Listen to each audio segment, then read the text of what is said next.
საქართველოს კომუნისტური პარტიის ცენტრალურ არქივში ინახება საიდუმლო დოკუმენტი, რომელსაც კოდი მწვანე საქაღალდე ნომერ 7 ჰქონდა მინიჭებული. საქაღალდე იმდენად საიდუმლო, რომ მხოლოდ 2 ადამიანი მთელ საბჭოთა კავშირში იცნობდა მის შინაარსს. ამ დოკუმენტში დაფიქსირებულია ის საიდუმლო შეხვედრა, რომელიც 1953 წლის მარტის მე-4 დღის ღამეს მოხდა, როდესაც კანდიდ ჩარქვიანმა და ლავრენტი ბერიამ 4 საათის განმავლობაში ისაუბრეს თბილისის ცენტრალური კომიტეტის შენობის სარდაფში, სადაც არ იყო არც ერთი მოწმე, არც ერთი ჩანაწერი, არც ერთი ოფიციალური პროტოკოლი. რა განიხილეს ამ ორმა ძლიერმა კაცმა იმ ღამეს, როცა სტალინის სხეული ჯერ კიდევ თბილი იყო მოსკოვში? რატომ განადგურდა ეს საქაღალდე 4 თვის შემდეგ ბერიის დაპატიმრების დღეს? და რაც ყველაზე მნიშვნელოვანია, რა იცოდა ჩარქვიანმა ბერიას შესახებ, რაც საკმარისი იყო იმისთვის, რომ საბჭოთა კავშირის ყველაზე საშიში კაცი მას პირადად გაენადგურებინა. ის, რაც მოხდა 1953 წელს საქართველოში, არ იყო უბრალოდ პოლიტიკური ინტრიგა ან ძალაუფლების ბრძოლა. ეს იყო 2 ადამიანის ტრაგედია, რომლებიც ერთად იზრდებოდნენ საქართველოს რევოლუციურ გარემოში, ერთად მუშაობდნენ სტალინის ჩრდილში და ერთმანეთს იცნობდნენ ისე კარგად, რომ თითოეული იცოდა მეორის ყველაზე საშიში საიდუმლოებები. კანდიდ ჩარქვიანი, საქართველოს კომუნისტური პარტიის პირველი მდივანი იყო ადამიანი, რომელსაც სტალინი უწოდებდა ჩემს ქართველ ვაჟს და რომელიც 30 წლის განმავლობაში აკონტროლებდა მთელ საქართველოს. ლავრენტი ბერია საბჭოთა კავშირის შინაგან საქმეთა მინისტრი და სახელმწიფო უსაფრთხოების ყველაზე მძლავრი ფიგურა იყო კაცი, რომლის სახელის წარმოთქმაც კი იწვევდა შიშს მილიონობით ადამიანში მთელ იმპერიაში. მაგრამ 1953 წლის მარტში, როცა სტალინმა თვალები დახუჭა, ეს 2 კაცი აღმოჩნდნენ დაპირისპირების ორ მხარეს, რომელიც გადაწყვეტდა არა მხოლოდ მათ, არამედ მთელი საქართველოს ბედს. ბერია ცდილობდა გამხდარიყო სტალინის მემკვიდრე და მოეთავსებინა თავისი ადამიანები ყველა მნიშვნელოვან პოზიციაზე, ხოლო ჩარქვიანი იყო ერთადერთი ქართველი, რომელსაც ჰქონდა საკმარისი ძალა და გავლენა, რომ წინააღმდეგობა გაეწია ამ გეგმებისთვის. როდესაც ბერიამ მოითხოვა ჩარქვიანისგან, რომ საქართველოს პარტია მთლიანად ჩაებარებინა მისი კონტროლისთვის, ჩარქვიანმა უარი თქვა და ეს უარი გახდა მისი დაცემის დასაწყისი. არქივებიდან ამოღებული საიდუმლო მოხსენებები გვიჩვენებს, რომ ბერია ჩარქვიანს ადანაშაულებდა ქართულ ნაციონალიზმში, ცენტრისგან მოწყոտილობაში და საბჭოთა ხალხების მეგობრობის საწინააღმდეგო საქმიანობაში, მაგრამ რეალური მიზეზები იყო გაცილებით უფრო პირადი და გაცილებით უფრო საშიში. ჩარქვიანი იცოდა ბერიას წარსულის ის დეტალები, რომლებიც თუ საჯაროდ გახდებოდა ცნობილი, შეეძლო დაენგრია ბერიას მთელი კარიერა. იცოდა ის საიდუმლო ოპერაციების შესახებ 30-იანი წლებიდან, როდესაც ბერია ხელმძღვანელობდა საქართველოს უსაფრთხოების საქმეებს. იცოდა იმ ადამიანების ბედის შესახებ, რომლებიც უკვალოდ გაუჩინარდნენ ბერიას ბრძანებით. და რაც ყველაზე საშიში იყო, იცოდა სტალინთან ბერიას რეალური ურთიერთობის შესახებ, ურთიერთობის, რომელიც არ იყო ისეთი ლოიალური, როგორც ბერია ამას წარმოაჩენდა. დღეს 60-იან წელზე მეტი ხნის შემდეგ ამ მოვლენებიდან ჩვენ ვიცით, რომ ის, რაც მოხდა ჩარქვიანს, არ იყო უბრალოდ პოლიტიკური წაგება ან კარიერის დასასრული. ეს იყო სისტემატური განადგურება კაცისა, რომელმაც გაბედა წინააღმდეგობა გაეწია საბჭოთა კავშირის ყველაზე ძლიერ და ყველაზე საშიშ ადამიანს. ეს იყო გაკვეთილი ყველა იმ ადამიანისთვის, ვინც ფიქრობდა, რომ შეეძლო დაეცვა საკუთარი პრინციპები და ინტერესები ბერიას წინააღმდეგ. მაგრამ ამ ისტორიის ყველაზე საოცარი ნაწილი ის არის, რომ ჩარქვიანის დაცემა დაიწყო არა ბერიას დროს, არამედ სწორედ იმ მომენტში, როცა ბერია თვითონ დაიპყრო და დასაჯა თავისი ყოფილი კოლეგები. რატომ? რა იცოდა ჩარქვიანმა, რაც კიდევ უფრო საშიში იყო ბერიას დასაჯილი ბიოგრაფიისთვის? ჩარქვიანისა და ბერიას კონფლიქტი არ იყო მხოლოდ 2 ადამიანს შორის ბრძოლა, ეს იყო საქართველოს თვითმყოფადობის ბრძოლა მოსკოვის ტოტალურ კონტროლთან, ეს იყო ძველი გენერაციის კომუნისტების ბრძოლა ახალი თაობის კარიერისტებთან, რომლებსაც არ აინტერესებდათ იდეოლოგია, არამედ მხოლოდ ძალაუფლება. რამდენი საიდუმლოება დაიკარგა, როცა ამ ორმა კაცმა ერთმანეთი განადგურეს? რამდენი დოკუმენტი გაანადგურეს, როცა ბერიას დააპატიმრეს? და რატომ, თუ ბერია იყო ის, ვინც დასაჯა, ჩარქვიანი კვლავ დარჩა დევნილად 15 წელის განმავლობაში ბერიას სიკვდილის შემდეგაც კი? ის, რასაც დღეს თქვენ მოისმენთ, არის ისტორია, რომელიც ოფიციალურად არასოდეს იქნა მოთხრობილი სრულად ისტორია, რომლის ბევრი დეტალი დღესაც რჩება დახურული საბჭოთა არქივების სიღრმეში. მაგრამ ის, რაც ამჟამად ცნობილია, სახელმწიფო უსაფრთხოების ყოფილი ოფიცრების მოგონებები, დეკლასიფიცირებული დოკუმენტების ფრაგმენტები, ჩარქვიანის უახლოესი თანამშრომლების ჩვენებები, იძლევა საშუალებას, რომ ავადგინოთ ეს უკიდურესად დრამატული ისტორია, როგორ გადაიქცა სტალინის უახლოესი და ყველაზე სანდო ქართველი პოლიტიკოსი რეჟიმის მტერად? როგორ შეძლო ბერიამ, კაცმა, რომელსაც დაქორწინებამდე ჰქონდა ჩარქვიანთან მჭიდრო ურთიერთობა, მისი განადგურება თითქმის ბოლომდე? და რაც ყველაზე მნიშვნელოვანია, რა სიმართლე იმალებოდა ამ კონფლიქტის უკან, სიმართლე, რომელიც იმდენად საშიში იყო, რომ საბჭოთა ხელისუფლება 15 წლის განმავლობაში აგრძელებდა ჩარქვიანის დევნას, თუნდაც მაშინ, როცა ბერია თვითონ უკვე სამუდამოდ გაუჩინარდა სისტემას. 1953 წლის მარტის მე-6 დღის დილით თბილისში მოვიდა ტელეგრამა მოსკოვიდან, ტელეგრამა, რომელიც შეცვლიდა მთელი საბჭოთა კავშირის ისტორიას და განსაკუთრებით საქართველოს ბედს. იოსებ სტალინი, ხალხების დიდი მამა, იმპერიის შემქმნელი და მე-20 საუკუნის ერთ-ერთი ყველაზე ძლიერი დიქტატორი, მოკვდა თავის დაჩაში კუნცევოში 44 საათზე პარალიზის შემდეგ. ეს სიტყვები, რომლებიც წაიკითხა კანდიდ ჩარქვიანმა საქართველოს კომუნისტური პარტიის ცენტრალური კომიტეტის თავისი კაბინეტიდან, ან თუ იმ პროცესს, რომელიც 7 თვის განმავლობაში მიგვიყვანდა მის სრულდაცემამდე.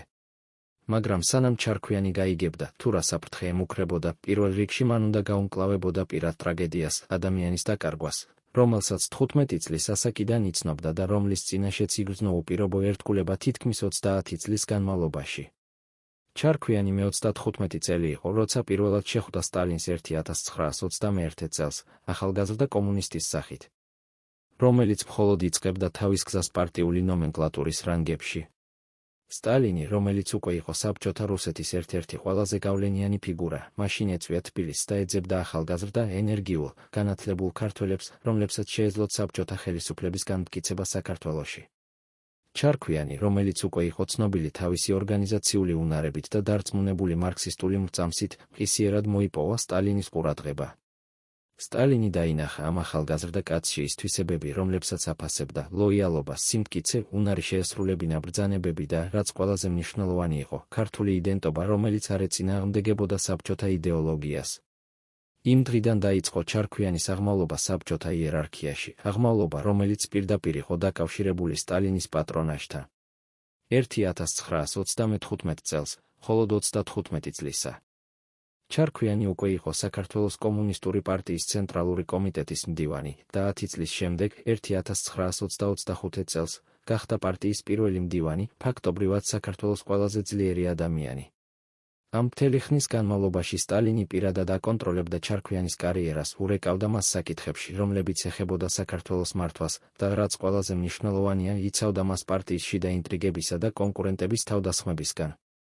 რამდენჯერმე, როცა მოსკოვიდან ცდილობდნენ ჩარქვიანის გადაყენებას სხვადასხვა ბრალდებებით, სტალინი პირადად ერეოდა და იცავდა მას, ამბობდა, რომ ჩარქვიანი იყო ერთადერთი ქართველი, რომელსაც სრულად ენდობოდა საქართველოს მართვის საქმეში. მაგრამ ეს ურთიერთობა არ იყო მხოლოდ პოლიტიკური პატრონაჟი, ეს იყო რაღაც უფრო ღრმა და პირადი. სტალინი, რომელიც იშვიათად აჩვენებდა ემოციებს და პირად მიჯაჭვულობას, ჩარქვიანს უწოდებდა ჩემს ქართველ ვაჟს და ხშირად იხსენებდა თავის საკუთარ ახალგაზრდობას საქართველოში, როცა მასთან ესაუბრებოდა. ჩარქვიანი იყო ერთ-ერთი იმ მცირერიცხოვანი ადამიანისა, ვისთანაც სტალინი საუბრობდა ქართულად, ხსოვდა ძველ დროს ისტორიებს თავისი ახალგაზრდობიდან და ზოგჯერ თუნდაც გამოხატავდა თავის ნოსტალგიას საქართველოს მიმართ, ნოსტალგიას, რომელსაც არასოდეს აჩვენებდა სხვა ადამიანებთან. ჩარქვიანის მონათხრობებით, რომლებიც შემორჩა კახეთის სახელმწიფო უსაფრთხოების არქივში, სტალინი ზოგჯერ აიძულებდა მას, რომ დაეყოვნებინა მოსკოვში საათობით, მხოლოდ იმისთვის, რომ ესაუბრა საქართველოზე, გაეგო ვითარება რესპუბლიკაში და უსმინა იმ ამბებს თბილისიდან, რომლებიც მას აკავშირებდა თავის მშობლიურ მიწასთან. ამ ურთიერთობას, რომელიც გაგრძელდა თითქმის 32 წლის განმავლობაში, სტალინის სიკვდილის დროს, აქვს მნიშვნელოვანი ადგილი იმის გასაგებად, თუ რატომ იყო ჩარქვიანი იმდენად შოკირებული და დამთრგუნველი. როცა მიიღო ეს ტელეგრამა მარტის მე-6 დღის დილით, მისთვის ეს არ იყო მხოლოდ პოლიტიკური ლიდერის დაკარგვა, ეს იყო პირადი ტრაგედია, მამის ფიგურის დაკარგვა, მისი მთელი კარიერის და ცხოვრების დამფუძნებლის დაკარგვა. გვიანდელი მოგონებებით, რომლებიც შემონახულია ჩარქვიანის ოჯახის არქივში იმ დღეს, როცა მან გაიგო სტალინის სიკვდილის შესახებ, ჩარქვიანი რამდენიმე საათის განმავლობაში ჩაკეტილი იყო თავის კაბინეტში და არავისთან ლაპარაკობდა და როცა საბოლოოდ გამოვიდა, მისი თანამშრომლები ამბობდნენ, რომ იგი ჩანდა როგორც კაცი, რომელსაც დაკარგა ყველაფერი, რაც მნიშვნელოვანი იყო მისთვის. როგორ შეეძლო ჩარქვიანს იმ მომენტში წარმოედგინა, რომ ეს პირადი ტრაგედია იყო მხოლოდ დასაწყისი უფრო დიდი კატასტროფისა, რომელიც მალე დაატყდებოდა მის თავზე? მაგრამ სანამ საქმე მიდგებოდა ჩარქვიანის დაცემამდე ჯერ უნდა გვესმოდეს, თუ ვინ იყო ლავრენტი ბერია და რა როლი ჰქონდა მას საქართველოს პოლიტიკაში იმ მომენტისთვის. როცა სტალინი მოკვდა, ბერია, რომელიც დაიბადა აფხაზეთში 1815 წელს, თითქმის თანატოლი იყო ჩარქვიანისა და როგორც იგი, თავისი კარიერა დაიწყო საქართველოს კომუნისტურ პარტიაში 30-იან წლებში. მაგრამ განსხვავებით ჩარქვიანისგან, რომელიც იყო უფრო რბილი, განათლებული და ორიენტირებული პარტიულ ორგანიზაციულ მუშაობაზე, ბერია იყო კაცი, რომელმაც თავისი გზა გაიკვალა სისხლით, შიშით და რეპრესიებით. 1935-დან 1939-მდე, როცა ბერია ხელმძღვანელობდა საქართველოს უსაფრთხოების სამსახურს, მან განახორციელა რამდენიმე ათასი დაპატიმრება. ასობით სიკვდილით დასჯა და აღმოფხვრა თითქმის ყველა პოტენციური კონკურენტი ან ოპოზიციის წარმომადგენელი საქართველოში. ჩარქვიანი და ბერია იმ პერიოდში მუშაობდნენ ერთად ჩარქვიანი პარტიის სტრუქტურებში. ბერია უსაფრთხოების სამსახურში და ფორმალურად თანამშრომლობდნენ საბჭოთა ხელისუფლების განმტკიცებაში საქართველოში. მაგრამ მათი ურთიერთობა არასოდეს იყო მეგობრული ან თბილი, როგორც ეს ხდებოდა სტალინისა და ჩარქვიანის შემთხვევაში. ჩარქვიანი ხედავდა ბერიას მეთოდებს, სისასტიკეს, არაპრინციპულობას, ძალაუფლების მომხვეჭელობას და როგორც გამოიკვეთება მოგვიანებით გამოქვეყნებული მოგონებებიდან, არ ენდობოდა მას და ფარულად აკრიტიკებდა მის ქმედებებს სტალინთან პირად საუბრებში. სტალინი, რომელსაც ესაჭიროებოდა ბერიას სიმკაცრე და ეფექტურობა რეპრესიული აპარატის მართვაში, ამავდროულად აფასებდა ჩარქვიანის მეტჰუმანურ და ორგანიზაციულ მიდგომას და ამ ორ ადამიანს, მიუხედავად მათი განსხვავებული ხასიათისა და მეთოდებისა, აიძულებდა ერთად თანამშრომლობდნენ. 1935 წელს, როცა ბერია გადავიდა მოსკოვში და დაიწყო მისი კარიერის სწრაფი აღმავლობა საბჭოთა უსაფრთხოების სტრუქტურებში, ჩარქვიანი დარჩა საქართველოში როგორც უზენაესი ხელისუფლება რესპუბლიკაში. მომდევნო 15 წლის განმავლობაში 1935-დან 1953 წლამდე ჩარქვიანი და ბერია უკვე მუშაობდნენ სხვადასხვა დონეზე, ბერია მთელი საბჭოთა კავშირის უსაფრთხოების აპარატის მეთაურად, ხოლო ჩარქვიანი საქართველოს პოლიტიკური ცხოვრების უდავო ლიდერად. მათი ურთიერთობა ამ პერიოდში იყო გართულებული და ორაზროვანი, ოფიციალურად ისინი იყვნენ კოლეგები და ორივე სტალინის მიერ დანიშნული ადამიანები, მაგრამ ფარულად ისინი კონკურენტობდნენ გავლენისთვის სტალინთან და საქართველოში. ბერია, რომელსაც ჰქონდა უზარმაზარი ძალა როგორც მთელი საბჭოთა კავშირის რეპრესიული აპარატის ხელმძღვანელს, აკონტროლებდა უსაფრთხოების ორგანოებს საქართველოშიც, მაგრამ ჩარქვიანი, როგორც პარტიის პირველი მდივანი, ჰქონდა პოლიტიკური ლეგიტიმაცია და სტალინის პირადი მხარდაჭერა. ამ დელიკატურ ბალანსს, რომელიც ინარჩუნებდა მშვიდობას ამ ორ ძლიერ კაცს შორის, ინარჩუნებდა სტალინის არსებობა და მისი უნარი, რომ აკონტროლებდა თავისი შემოქმედი ენერგიები და იყენებდა მათ გააზრებული მიზნებისთვის. სტალინი იყენებდა ბერიას უხეშ ძალას და შიშის სისტემას იმისთვის, რომ ჩაახშოს ნებისმიერი ოპოზიცია ან წინააღმდეგობა, ხოლო იყენებდა ჩარქვიანს იმისთვის, რომ შეენარჩუნებინა საქართველოს ლოიალობა და პროდუქტიული ეკონომიკური განვითარება. მაგრამ როცა სტალინი მოკვდა 1953 წლის მარტის მე-5 დღეს, ეს ბალანსი მყისიერად დაირღვა და ბერია, რომელმაც დაინახა შესაძლებლობა, რომ გამხდარიყო სტალინის მემკვიდრე, დაიწყო სისტემატური კამპანია, რომ მოეხდინა თავისი მტრების და კონკურენტების აღმოფხვრა. ჩარქვიანი, რომელიც იმ მომენტისთვის იყო სტალინის ერთ-ერთი უახლოესი ქართველი თანამშრომელი და საქართველოს უდავო ლიდერი, ავტომატურად აღმოჩნდა ბერიას სამიზნეების სიაში. მაგრამ რატომ დაიწყო ბერიამ სწორედ ჩარქვიანით? რატომ არა სხვა, უფრო ძლიერი ფიგურებით მოსკოვში, რომლებიც ასევე უპირისპირდებოდნენ ბერიას მოსილობას? პასუხი მდგომარეობს იმაში, რაც ჩარქვიანი იცოდა ბერიას შესახებ და რაც შეეძლო გახდომოდა ბერიას ყველაზე დიდი საფრთხე მისი მცდელობისთვის, რომ დამკვიდრებულიყო როგორც სტალინის მემკვიდრე. ჩარქვიანი, რომელმაც მუშაობდა ბერიასთან მჭიდროდ 30-იან წლებში საქართველოში, იცოდა ბერიას ისეთი საიდუმლოებები, რომლებიც თუ გახდებოდა ცნობილი, შეეძლო დაინგრია არა მხოლოდ ბერიას რეპუტაცია, არამედ მისი მთელი პოლიტიკური მომავალი. იცოდა იმ ოპერაციების დეტალებს, რომლებშიც ბერიამ განსაზღვრულად გადააჭარბა თავისუფლებებს და რომლებიც შეეძლო ჩათვლილიყო როგორც ძალაუფლების ბოროტად გამოყენება, თუნდაც საბჭოთა სტანდარტებით. იცოდა იმ პირად დანაშაულებსა და შეცდომებზე, რომლებიც ბერია ფარავდა წლების განმავლობაში, იცოდა ურთიერთობების შესახებ, რომლებიც შეეძლო ყოფილიყო კომპრომატი. ამ ცოდნამ, რომელიც ჩარქვიანს გააჩნდა ბერიას წარსულის შესახებ და რომელსაც სტალინის არსებობა იცავდა, ახლა სტალინის სიკვდილის შემდეგ გახდა ჩარქვიანისთვის არა აქტივი, არამედ მომაკვდინებელი ტვირთი. ბერიამ, რომელიც კარგად იცოდა, თუ რამდენი იცოდა ჩარქვიანმა და რომელსაც ესაჭიროებოდა, რომ დაემყარებინა თავისი პოზიცია როგორც სტალინის მემკვიდრემ, უნდა აღმოეფხვრა ეს საფრთხე. მაგრამ ბერია არ შეეძლო პირდაპირ დაეპატიმრებინა ან დაესაჯა ჩარქვიანი, ის იყო ძალიან ცნობილი, ძალიან დაცული სტალინის ძველი რეპუტაციით და მისი პირდაპირი რეპრესია გამოიწვევდა კითხვებს მთელ პარტიაში. ამიტომ ბერიამ აირჩია სხვა გზა, სისტემატური და პოლიტიკური გზა, რომელიც ნელ-ნელა დაარღვევდა ჩარქვიანის პოზიციას და არწმუნებდა პარტიის ლიდერობას, რომ ჩარქვიანი იყო პრობლემა და საბოლოოდ აღმოფხვრდა მას ძალაუფლებიდან. რა იყო ეს გეგმა, რომელსაც ბერიამ დაიწყო თითქმის მყისიერად სტალინის სიკვდილის შემდეგ? და როგორ დაიწყო ჩარქვიანის დაცემა, კაცისა, რომელიც ჩვეულებრივად იყო ერთ-ერთი ყველაზე ძლიერი და უსაფრთხო ფიგურა საბჭოთა იერარქიაში?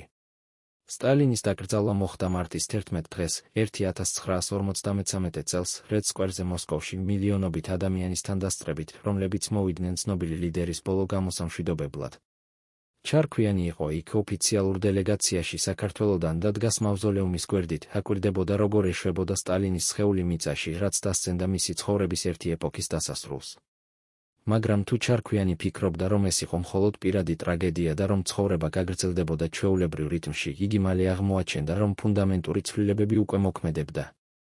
იმავე დღეს, დაკრძალვის შემდეგ, ბერიამ, რომელმაც უკვე მიიღო პოზიცია საბჭოთა კავშირის პირველი მოადგილე პრემიერ-მინისტრისა და შინაგან საქმეთა მინისტრისა, დაიწყო შეხვედრები თავის უახლოეს თანამშრომლებთან, სადაც განიხილებოდა კადრების საკითხი, ესე იგი, როგორ უნდა შეცვლილიყო პარტიული ლიდერობა სხვადასხვა რესპუბლიკებში იმისთვის, რომ უზრუნველყოფილიყო ყოფილიყო ბერიას კონტროლი. საქართველო იყო ერთ-ერთი პირველი სამიზნეები ამ გეგმაში. ბერიამ, რომელიც დაიბადა საქართველოში და რომელსაც ჰქონდა განსაკუთრებული ინტერესი ამ რესპუბლიკის მიმართ, განსაზღვრა, რომ ჩარქვიანის ლიდერობა იყო დაბრკოლება მისი გეგმებისთვის. ბერიას სურდა დაემყარებინა თავისი საკუთარი კაციები საქართველოს ხელისუფლებაში, ადამიანები, რომლებიც იქნებოდნენ პირდაპირ ლოიალური მის მიმართ და არა პარტიის ცენტრალური ხაზის მიმართ. ჩარქვიანი, რომელიც იყო სტალინის კაცი და რომელიც ჰქონდა დამოუკიდებელი ავტორიტეტი და ძალა საქართველოში, არ შეესაბამებოდა ამ გეგმას. მაგრამ როგორ შეეძლო ბერიას გაეყენებინა ჩარქვიანი, როცა იგი არ ჰქონდა პირდაპირი სამართლებრივი საფუძველი ამისთვის? პასუხი იყო ძალიან მარტივი, შექმნილიყო პოლიტიკური ბრალდებები, რომლებიც გამოიყენებდა საბჭოთა სისტემის კლასიკურ რიტორიკას, ნაციონალიზმის, დევიაციის და პარტიულ ხაზთან მოწყვეტილობის შესახებ. მარტის 13 დღეს, 2 დღის შემდეგ სტალინის დაკრძალვისა, ბერიამ გაგზავნა თავისი პირველი მოდგილე აკაკი მგელაძე თბილისში სპეციალური მისიით, შეესწავლა ვითარება საქართველოს კომუნისტურ პარტიაში და მოიამზადებინა მოხსენება პრობლემების შესახებ, რომლებიც არსებობდა ჩარქვიანის ლიდერობის ქვეშ.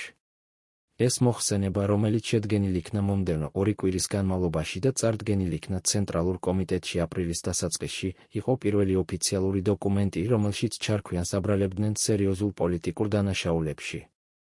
მოხსენება ამტკიცებდა, რომ ჩარქვიანის ლიდერობის ქვეშ საქართველოს პარტიული ორგანიზაცია განვითარდა ლოკალისტური ტენდენციებით, რომ ჩარქვიანი აწარმოებდა ქართული ნაციონალიზმის ელემენტებს პოლიტიკაში და რომ იგი მოწყვეტილი იყო მოსკოვის ცენტრალური ხაზისგან. ეს ბრალდებები, რომლებიც გამოჟღერდა მოხსენებაში, იყო ფაქტობრივად აბსურდული ნებისმიერი ობიექტური ანალიზით. ჩარქვიანი, რომელიც მუშაობდა სტალინის პირდაპირ მხარდაჭერით 30 წლის განმავლობაში, არასოდეს გამოხატა რაიმე ნაციონალისტური ან სეპარატისტული ტენდენციები და ყოველთვის იყო სტალინის ყველაზე ერთგული შემსრულებელი. მაგრამ ბერიას არ სჭირდებოდა ობიექტური მტკიცებულებები, მას სჭირდებოდა ფორმალური საფუძველი, რომ დაეწყო პროცესი ჩარქვიანის წინააღმდეგ და ეს მოხსენება, რომელიც მხარდაჭერილი იყო ბერიას უზარმაზარი ავტორიტეტით და გავლენით, იყო საკმარისი იმისთვის, რომ დაეწყო ოფიციალური გამოძიება.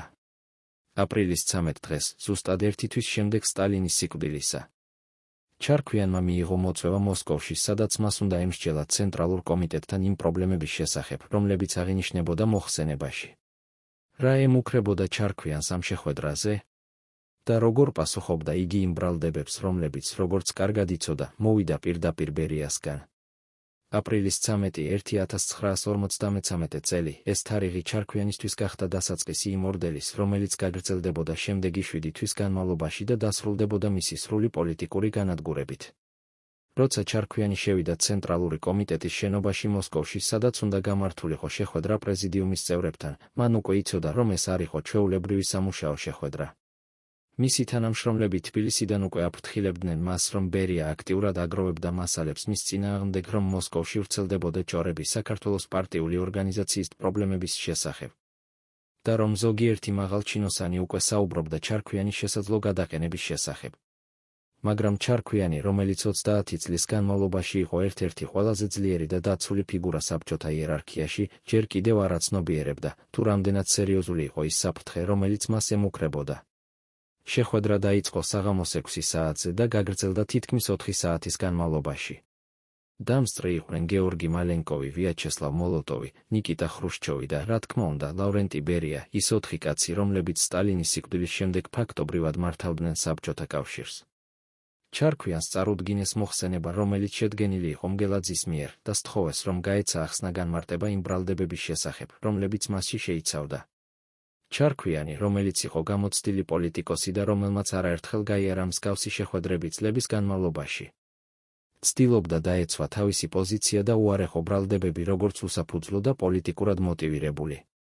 მან განაცხადა, რომ საქართველოს პარტიული ორგანიზაცია ყოველთვის მუშაობდა სტალინის პირდაპირი მითითებებით, რომ არასოდეს არსებობდა რაიმე ნაციონალისტური ტენდენციები მის ლიდერობის ქვეშ და რომ ყველა გადაწყვეტილება, რომელიც მიიღებოდა საქართველოში, იყო შეთანხმებული მოსკოვთან.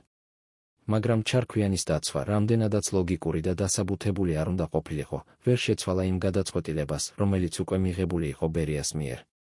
ბერია, რომელიც იჯდა იმავე მაგიდასთან და უსმენდა ჩარქვიანის სიტყვებს, არ ამბობდა ბევრს, მაგრამ მისი თანდასწრება და მისი ავტორიტეტი იყო საკმარისი იმისთვის, რომ სხვა პრეზიდიუმის წევრები, რომლებიც თავად ეშინოდათ ბერიას და არ სურდათ კონფლიქტი მასთან, მხარი დაუჭირონ მოხსენებაში გამოთქმულ პოზიციას.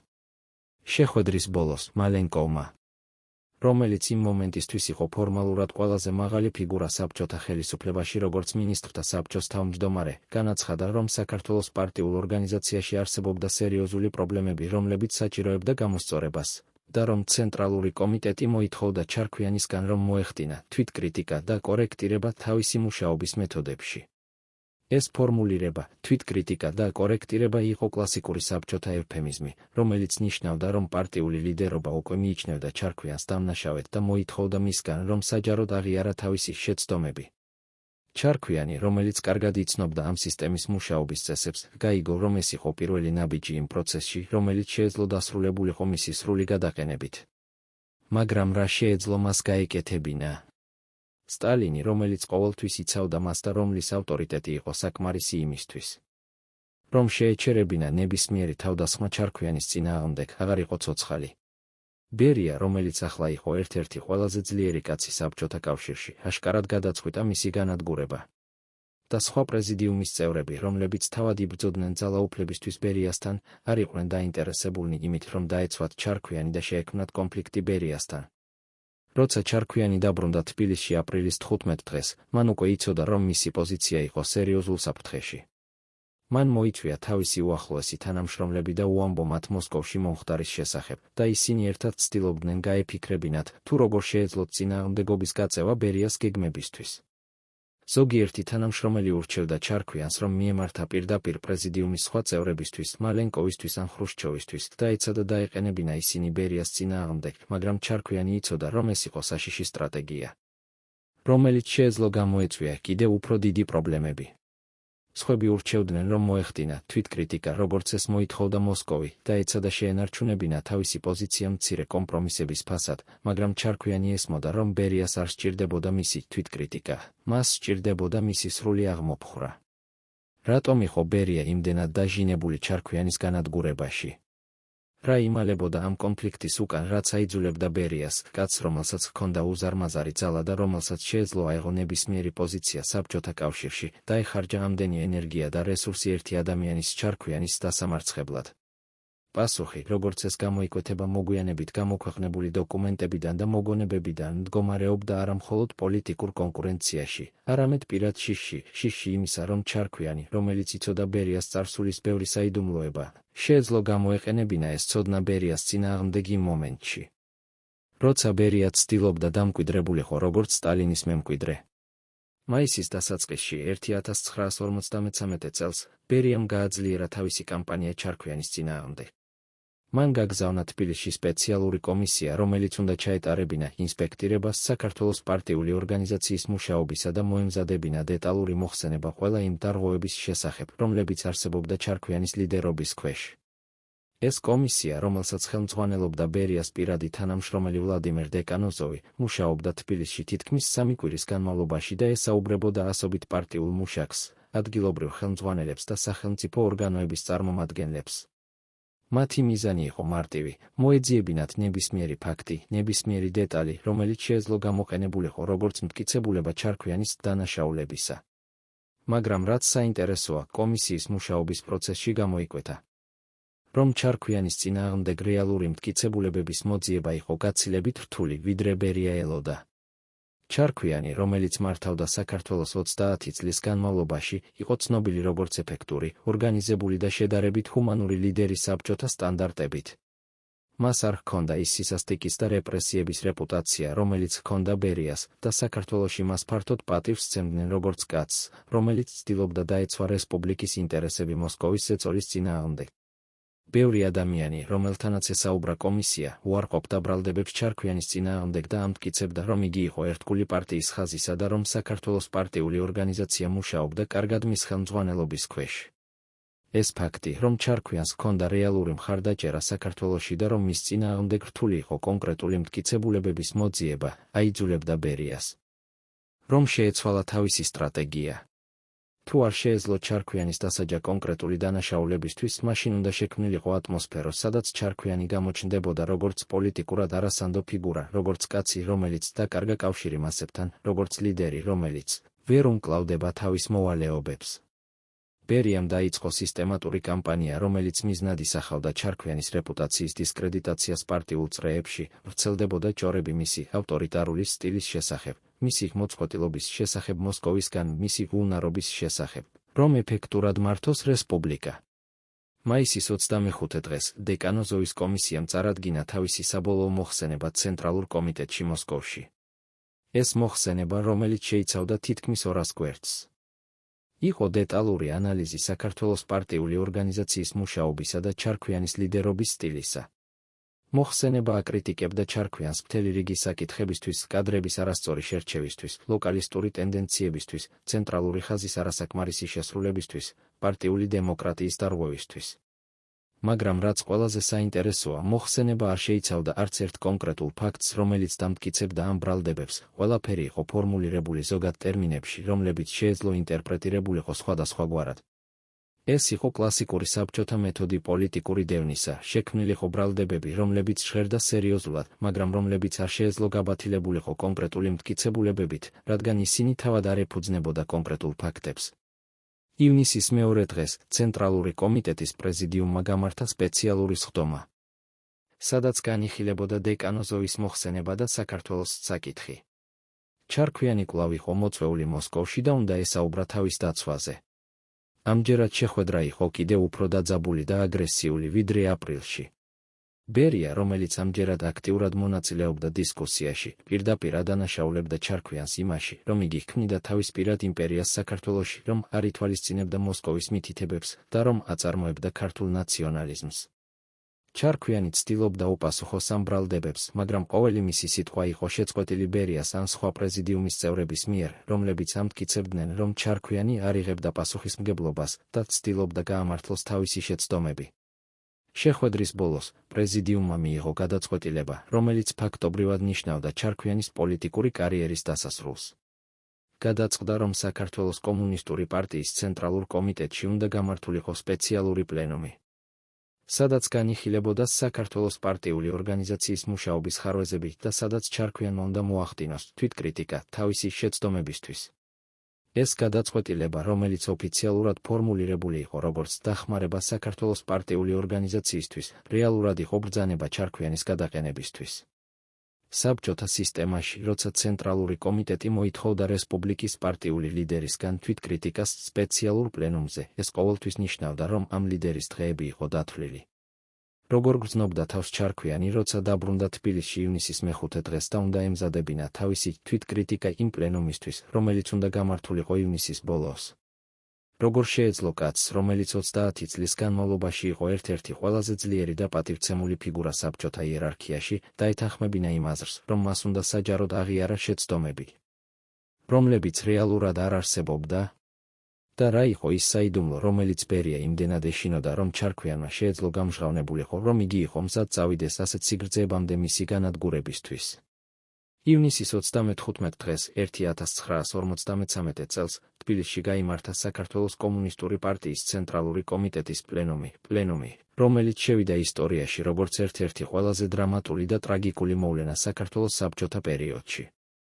პლენუმს ესწრებოდა 230-ზე მეტი ადამიანი, ცენტრალური კომიტეტის ყველა წევრი, რესპუბლიკის ყველა მნიშვნელოვანი პარტიული და სახელმწიფო ხელმძღვანელი და სპეციალური დელეგაცია მოსკოვიდან, რომელსაც ხელმძღვანელობდა დეკანო ზოვი და რომელიც წარმოადგენდა ცენტრალური კომიტეტის პრეზიდიუმს.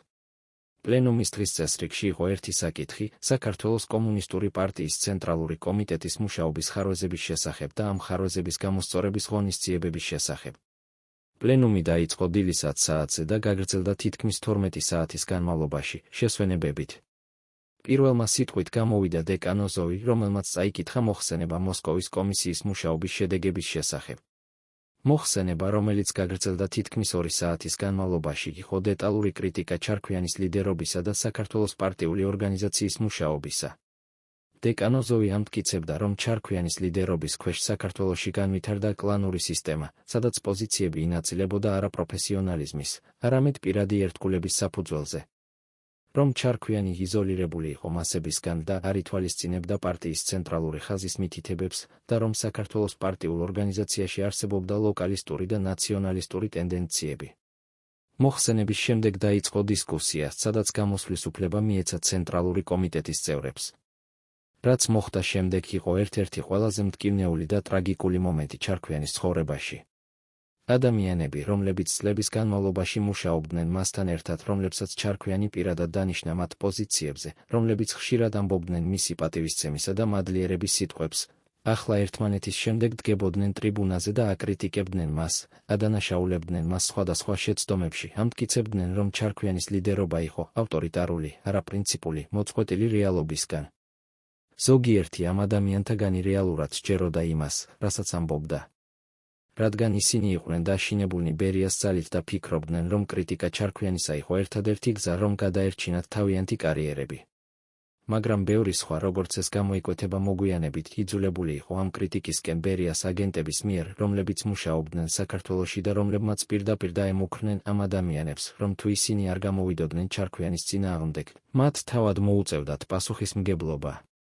ჩარქვიანი იჯდა პრეზიდიუმის მაგიდასთან და უსმენდა ამ კრიტიკას, რომელიც მოდიოდა ადამიანებისგან, რომლებსაც იგი თვლიდა თავის მეგობრებად და თანამშრომლებად.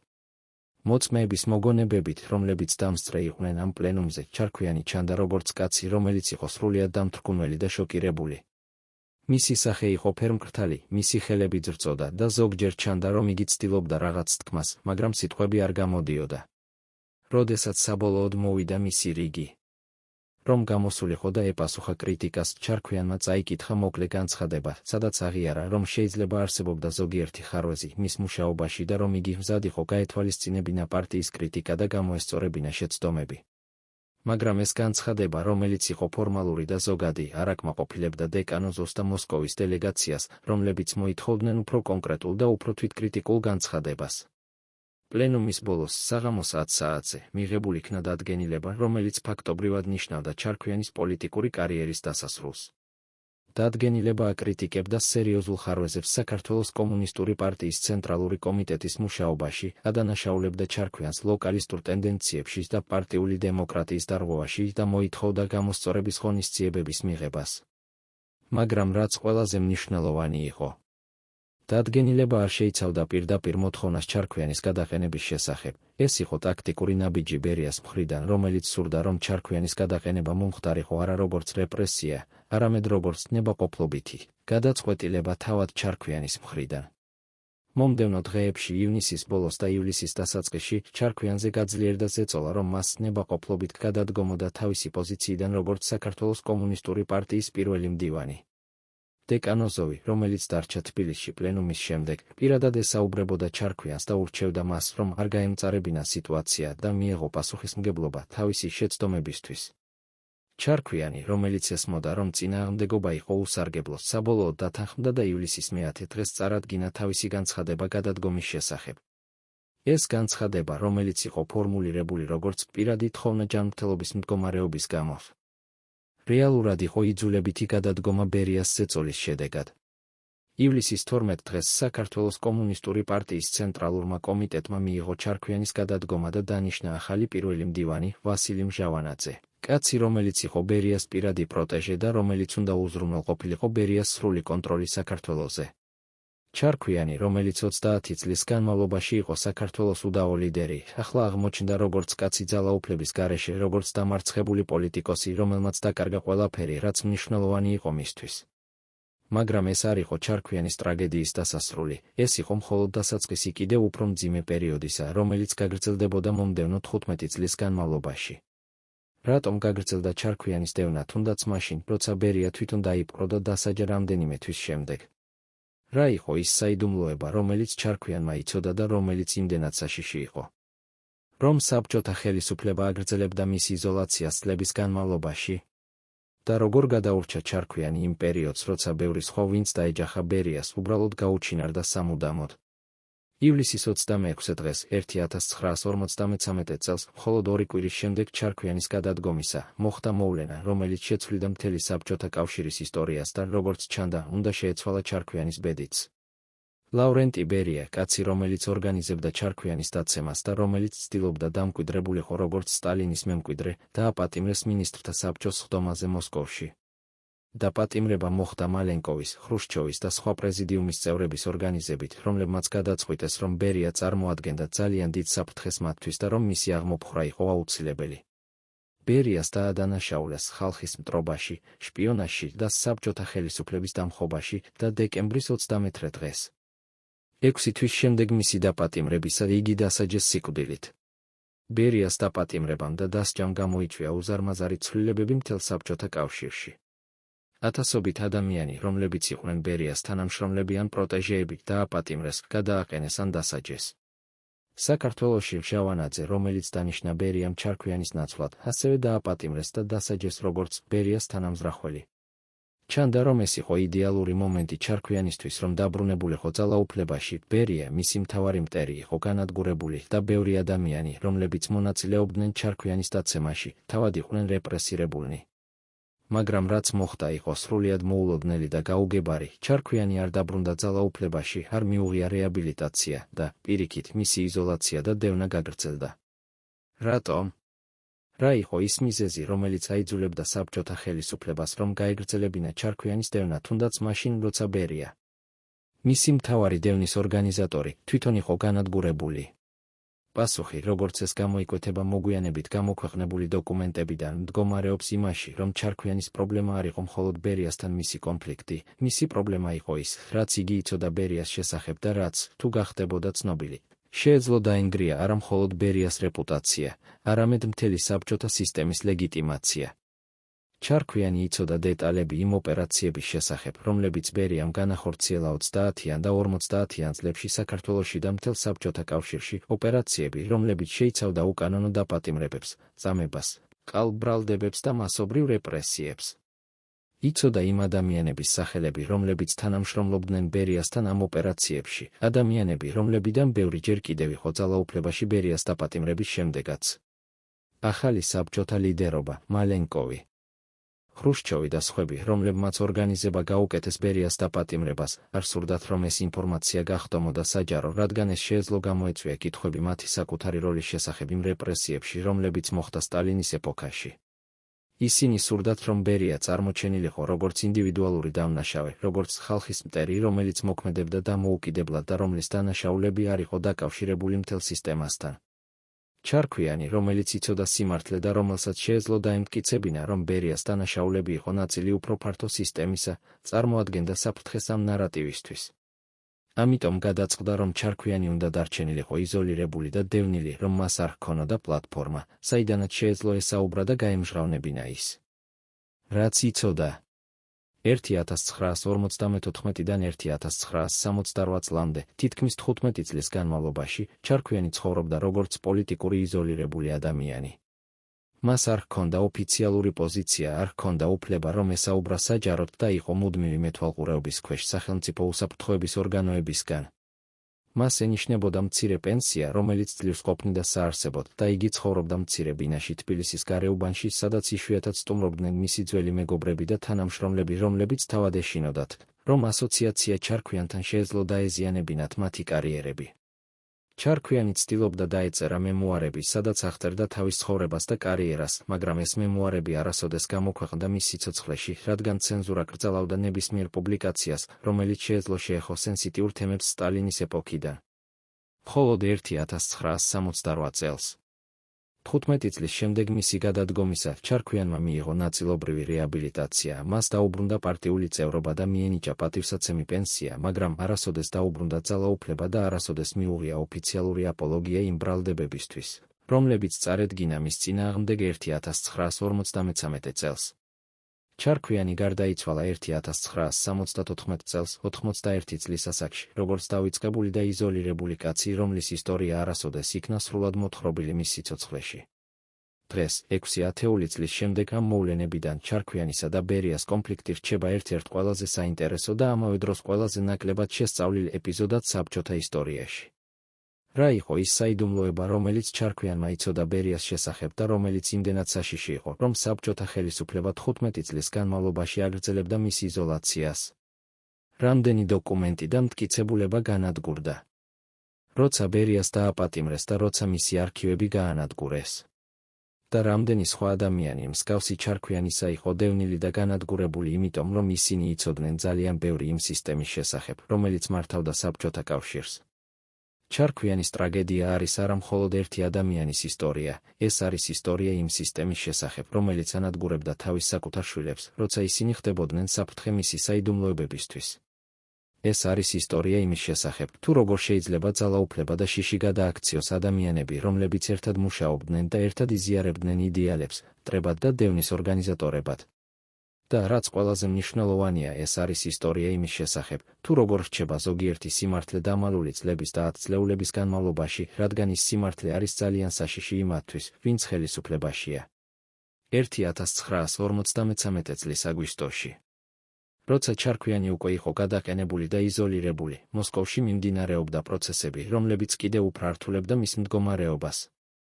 ბერია, რომელიც ახლა კონტროლირებდა არა მხოლოდ უსაფრთხოების აპარატს, არამედ ფაქტობრივად მთელ საბჭოთა კავშირის შინაგან პოლიტიკას, იწყებდა მასშტაბურ რეფორმებს, რომლებიც მიზნად ისახავდა მისი ძალაუფლების კონსოლიდაციას.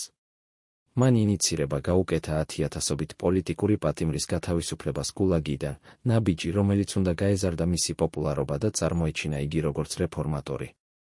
მან დაიწყო საუბარი ეროვნული რესპუბლიკების უფრო დიდი ავტონომიის შესახებ, პოლიტიკა, რომელიც უნდა მოეპოვებინა მხარდაჭერა რესპუბლიკების ელიტებისგან.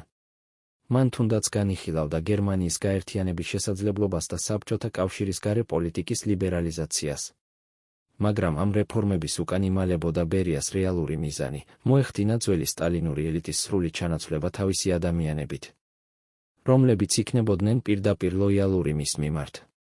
საქართველოში, სადაც ბერიამ უკვე დანიშნა მჟავანაძე ჩარქვიანის ნაცვლად, იგი იწყებდა სისტემატურ გაწმენდას ყველა იმ ადამიანისა, რომლებიც იყვნენ დაკავშირებული ჩარქვიანთან ან რომლებიც შეეძლოთ წარმოადგენდნენ პოტენციურ საფრთხეს ბერიას გეგმებისთვის. აგვისტოსა და სექტემბრის განმავლობაში ასობით პარტიული მუშაკი, სახელმწიფო ოფიციალური პირი და ინტელექტუალი დააპატიმრეს ან გადააყენეს საქართველოში ბრალდებებით ჩარქვიანის ჯგუფთან კავშირში ან ნაციონალისტურ საქმიანობაში. ეს იყო კლასიკური ბერიას მეთოდი, განადგურება არა მხოლოდ მთავარი მტრისა, არამედ მთელი მისი გარემოცვის, რომ არ დარჩენილიყო არავინ, ვინც შეეძლო ორგანიზება გაეკეთებინა წინააღმდეგობისთვის. ჩარქვიანი, რომელიც ცხოვრობდა თბილისში თავის მცირე ბინაში, ყოველდღიურად იღებდა ინფორმაციას იმის შესახებ, თუ როგორ აპატიმრებდნენ ან აძევებდნენ მის ყოფილ თანამშრომლებს და მეგობრებს. ზოგიერთი ამ ადამიანთაგანი ცდილობდა დაეკავშირებინა ჩარქვიანს, ეთხოვა მას რჩევა ან დახმარება, მაგრამ ჩარქვიანი, რომელიც თავად იყო მუდმივი მეთვალყურეობის ქვეშ, ვერაფერს შეეძლო გაეკეთებინა მათთვის. მისი ყოფილი თანამშრომლების მოგონებებით, რომლებიც შემორჩა ოჯახურ არქივებში, ჩარქვიანი ამ პერიოდში იყო სრულიად დამთრგუნველი და დეპრესიული. იგი ხშირად ამბობდა, რომ გრძნობდა თავს პასუხისმგებლად იმ ადამიანების ბედზე, რომლებიც ახლა ზარალდებოდნენ მასთან ასოციაციის გამო, და რომ ვერ აპატიებდა თავის თავს იმისთვის, რომ ვერ შეძლო წინააღმდეგობის გაწევა ბერიას გეგმებისთვის. მაგრამ სექტემბრის შუა რიცხვებში მოხდა რაღაც, რაც შეცვლიდა მთელ სიტუაციას და რაც გახდებოდა გადამწყვეტი მომენტი არა მხოლოდ ჩარქვიანისთვის, არამედ მთელი საბჭოთა კავშირისთვის. პრეზიდიუმის სხვა წევრები, მალენკოვი, ხრუშჩოვი, მოლოტოვი ბულგანინი და სხვები, რომლებიც თავიდან ეშინოდათ ბერიას და ცდილობდნენ თანამშრომლობას მასთან დაიწყეს გაგება იმისა, რომ ბერია წარმოადგენდა რეალურ საფრთხეს მათთვის. ბერიას რეფორმები, რომლებიც ოფიციალურად იყო წარმოდგენილი როგორც ლიბერალიზაცია, რეალურად მიზნად ისახავდა ძველი ელიტის განადგურებას და ბერიას პირადი დიქტატურის დამყარებას. მალენკოვი, რომელიც ფორმალურად იყო მინისტრთა საბჭოს თავმჯდომარე და ყველაზე მაღალი ფიგურა საბჭოთა ხელისუფლებაში, იწყებდა გაგებას, რომ ბერია ცდილობდა მისი გადაყენებას და თავად გახდომოდა უზენაესი ლიდერი. სექტემბრის 21 დღეს პრეზიდიუმის რამდენიმე წევრმა, მალენკოვმა, ხრუშჩოვმა და ბულგანინმა გამართეს საიდუმლო შეხვედრა, სადაც განიხილეს ბერიას პრობლემა და გადაწყვიტეს, რომ მისი აღმოფხვრა იყო აუცილებელი. ისინი იცოდნენ, რომ ბერია კონტროლირებდა მთელ უსაფრთხოების აპარატს და რომ პირდაპირი კონფრონტაცია მასთან იყო საშიში, ამიტომ გადაწყდა, რომ ბერიას დაპატიმრება უნდა მომხდარიყო უეცრად და სწრაფად, სანამ იგი შეძლებდა რეაგირებას. გეგმა იყო მარტივი, მაგრამ რისკიანი. ბერია უნდა დაპატიმრებულიყო პირდაპირ მინისტრთა საბჭოს სხდომაზე, სადაც იგი არ ელოდებოდა თავდასხმას და სადაც მას არ ექნებოდა დრო, რომ გამოეძახებინა თავისი უსაფრთხოების ძალები. ივნისის 26 დღეს, ზუსტად 5 თვის შემდეგ სტალინის სიკვდილისა და 2 კვირის შემდეგ ჩარქვიანის გადადგომისა, გეგმა განხორციელდა. მინისტრთა საბჭოს სხდომაზე კრემლში, როცა ბერია შევიდა დარბაზში, მას შეხვდნენ არა მისი ჩვეულებრივი თანამშრომლები, არამედ სამხედრო ოფიცრები, რომლებიც იყვნენ ლოიალური მალენკოვისა და ხრუშჩოვის მიმართ. მალენკოვმა, რომელიც თავმჯდომარეობდა სხდომას, ოფიციალურად განაცხადა, რომ ბერია დაპატიმრებული იყო ბრალდებებით ხალხის მტრობაში და საბჭოთა ხელისუფლების წინააღმდეგ შეთქმულებაში. ბერია, რომელიც იყო სრულიად შოკირებული და მოულოდნელი ამ განვითარებით, ცდილობდა წინააღმდეგობას. მაგრამ სამხედრო ოფიცრებმა მყისიერად დააკავეს იგი და გაიყვანეს დარბაზიდან. იმავე დღეს ბერიას უახლოესი თანამშრომლები, დეკანოზოვი, მერკულოვი, კობულოვი და სხვები, ასევე დააპატიმრეს სხვადასხვა ადგილებში მოსკოვში. ბერიას დაპატიმრების ამბავმა მყისიერად გავრცელდა მთელ საბჭოთა კავშირში და გამოიწვია შოკი და დაბნეულობა. ადამიანები, რომლებიც 4 თვის განმავლობაში ხედავდნენ ბერიას როგორც სტალინის ალბათ მემკვიდრეს და საბჭოთა კავშირის ყველაზე ძლიერ კაცს, ახლა უეცრად გაიგეს, რომ იგი იყო ხალხის მტერი და შეთქმულების ორგანიზატორი.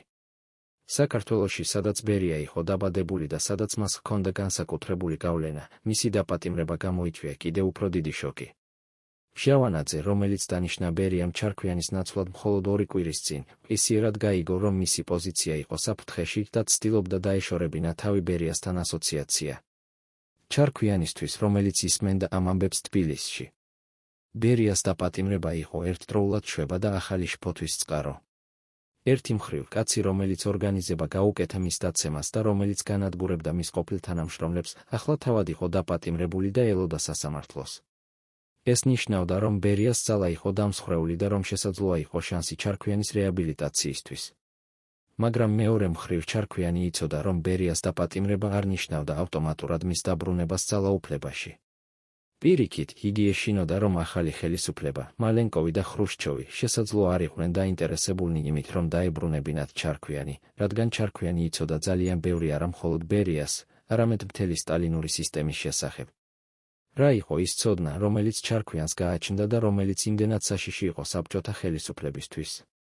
რატომ არ დაბრუნდა ჩარქვიანი ძალაუფლებაში ბერიას დაპატიმრების შემდეგ, როცა ლოგიკურად ჩანდა, რომ იგი უნდა ყოფილიყო რეაბილიტირებული როგორც ბერიას მსხვერპლი? პასუხი ამ კითხვებზე მდგომარეობს იმაში, რაც ჩარქვიანი იცოდა ბერიას 30-იანი წლების საქმიანობის შესახებ საქართველოში, საქმიანობის, რომელიც იყო ერთ-ერთი ყველაზე სისხლიანი და ბრუტალური პერიოდი საქართველოს საბჭოთა ისტორიაში. 1935-დან 1935-მდე, როცა ბერია იყო საქართველოს უსაფრთხოების სამსახურის ხელმძღვანელი, მან განახორციელა მასშტაბური რეპრესიები, რომლებმაც მოიცვა 10,000-ობით ადამიანი, ინტელექტუალები, პარტიული მუშაკები, სამხედროები, მღვდლები, უბრალო მოქალაქეები. ბერიას მეთოდები იყო განსაკუთრებით სასტიკი, წამება, ყალბი აღიარებები, ინსცენირებული სასამართლო პროცესები, მასობრივი სიკვდილით დასჯები. ჩარქვიანი, რომელიც იმ დროს მუშაობდა პარტიულ სტრუქტურებში და რომელსაც ჰქონდა წვდომა კონფიდენციალურ ინფორმაციაზე, იცოდა დეტალები ბევრი ამ ოპერაციისა. მაგრამ რაც ყველაზე საშიში იყო ჩარქვიანის ცოდნაში, ის იყო არა მხოლოდ ბერიას დანაშაულების ფაქტები, არამედ ის, თუ ვინ თანამშრომლობდა ბერიასთან ამ დანაშაულებში. ჩარქვიანი იცოდა სახელები იმ ადამიანებისა, რომლებიც აწვდიდნენ ბერიას ინფორმაციას, რომლებიც ხელს აწერდნენ დაპატიმრების ორდერებს, რომლებიც მონაწილეობდნენ დაკითხვებსა და წამებაში, რომლებიც აღასრულებდნენ სიკვდილით დასჯის განაჩენებს. ამ ადამიანებიდან ბევრი 1953 წლისთვის ჯერ კიდევ იყო ძალაუფლებაში, ზოგი საქართველოში, ზოგი მოსკოვში, ზოგი სხვა რესპუბლიკებში. ისინი იყვნენ ნაწილი იმ ელიტისა, რომელიც გადარჩა სტალინის სიკვდილს და რომელიც ახლად ცდილობდა შეენარჩუნებინა თავისი პოზიციები ახალ პოლიტიკურ რეალობაში. თუ ჩარქვიანი დაბრუნდებოდა ძალაუფლებაში და დაიწყებდა საუბარს იმის შესახებ, რაც იცოდა, ეს შეეძლო გამოეწვია ახალი ტალღა რეპრესიებისა და პოლიტიკური კრიზისი, რომელიც დაანგრევდა ბევრ კარიერას და შეეძლო თუნდაც საფრთხე შეექმნა მთელი სისტემის სტაბილურობისთვის. მალენკოვი და ხრუშჩოვი, რომლებიც ახლა მართავდნენ საბჭოთა კავშირს, არ სურდათ ამ რისკის აღება. ისინი სურდათ, რომ ბერიას საქმე წარმოჩენილიყო როგორც ინდივიდუალური დამნაშავის საქმე, როგორც გამონაკლისის სისტემაში და არა როგორც სიმპტომი უფრო ფართო პრობლემისა. ჩარქვიანი, რომელიც იცოდა სიმართლე, წარმოადგენდა საფრთხეს ამ ნარატივისთვის. ამიტომ, მიუხედავად იმისა, რომ ბერია დაპატიმრდა და მოგვიანებით დასაჯეს, ჩარქვიანი არ მიიღო რეაბილიტაცია. პირიქით, მისი იზოლაცია გაგრძელდა და ოფიციალური პოზიცია იყო, რომ ჩარქვიანის გადადგომა 1953 წელს იყო გამართლებული ობიექტური მიზეზებით და არა ბერიას პირადი ინტრიგით. ეს პოზიცია, რომელიც იყო აშკარად ყალბი და უსამართლო, შენარჩუნდა ოფიციალურად 15 წლის განმავლობაში, 1968 წლამდე, როცა საბოლოოდ ჩარქვიანმა მიიღო ნაწილობრივი რეაბილიტაცია. ბერიას სასამართლო პროცესი, რომელიც გაიმართა დეკემბერში 1953 წელს, იყო დახურული და საიდუმლო. ბერიას და მის უახლოეს თანამშრომლებს, დეკანოზოვს, მერკულოვს, კობულოვს და სხვებს, წარედგინათ ბრალდებები ხალხის მტრობაში, შპიონაჟში, საბჭოთა ხელისუფლების დამხობის მცდელობაში და სხვა მსგავს დანაშაულებში. პროცესი გაგრძელდა მხოლოდ რამდენიმე დღე და დეკემბრის 28 დღეს ყველა ბრალდებული დასაჯეს სიკვდილით. განაჩენი აღსრულდა იმავე დღეს. ბერია, კაცი, რომელიც 20 წლის განმავლობაში იყო ერთ-ერთი ყველაზე ძლიერი და ყველაზე შიშისშემგონებელი ფიგურა საბჭოთა კავშირში, აღარ არსებობდა. ჩარქვიანისთვის, რომელიც ისმენდა ამ ამბებს თბილისში, ბერიას სიკვდილი იყო რთული და ორაზროვანი მომენტი. ერთი მხრივ, კაცი, რომელიც განადგურა მის კარიერას და რომელიც იყო პასუხისმგებელი 10,000-ობით უდანაშაულო ადამიანის სიკვდილზე. ახლა თავად იყო დასჯილი. ეს იყო სახის სამართლიანობა, თუმცა გვიან მოსული. მაგრამ მეორე მხრივ, ჩარქვიანი გაიგო, რომ ბერიას სიკვდილით ერთად დაიკარგა ბევრი სიმართლე იმის შესახებ, თუ რა რეალურად მოხდა 30-იან და 50-იან წლებში, ვინ იყო რეალურად პასუხისმგებელი იმ დანაშაულებზე, როგორ მუშაობდა სისტემა. ბერია, რომელიც იყო ერთადერთი ადამიანი, რომელსაც შეეძლო დაემტკიცებინა ან უარყო ბევრი ფაქტი, ახლა აღარ იყო ცოცხალი და მისი არქივები, რომლებიც შეიცავდა დოკუმენტებს 10,000-ობით ოპერაციის შესახებ, უკვე იყო ან განადგურებული ან დახურული იმდენად საიდუმლოდ, რომ არავის ჰქონდა წვდომა მათზე. როგორ გრძნობდა თავს ჩარქვიანი იმ მომენტში, როცა გაიგო ბერიას სიკვდილის შესახებ? გრძნობდა თუ არა დაკმაყოფილებას, რომ მისი მტერი იყო დასჯილი? თუ გრძნობდა სინანულს, რომ ბევრი სიმართლე ახლა არასოდეს გახდებოდა ცნობილი? და რა იფიქრა იგი იმის შესახებ, რომ მიუხედავად ბერიას სიკვდილისა, მისი საკუთარი რეაბილიტაცია არ მოხდა? 1954-დან 1968 წლამდე, თითქმის 15 წლის განმავლობაში, ჩარქვიანი ცხოვრობდა როგორც არაპიროვნებას საბჭოთა სისტემაში. მას არ ჰქონდა ოფიციალური პოზიცია, არ ჰქონდა საჯარო ხმა და იშვიათად ახსენებდნენ მას ოფიციალურ დოკუმენტებში ან პრესაში. როცა ახსენებდნენ, ეს იყო ნეგატიურ კონტექსტში, როგორც მაგალითი ლოკალისტური ტენდენციებისა ან პარტიული დისციპლინის დარღვევისა. ახალგაზრდა თაობა, რომელიც იზრდებოდა ამ პერიოდში, თითქმის არაფერი იცოდა ჩარქვიანის შესახებ და მის როლზე საქართველოს ისტორიაში. იგი იყო გახდომილი დავიწყებული კაცი, ჩრდილი წარსულისა, რომელიც არავის აინტერესებდა.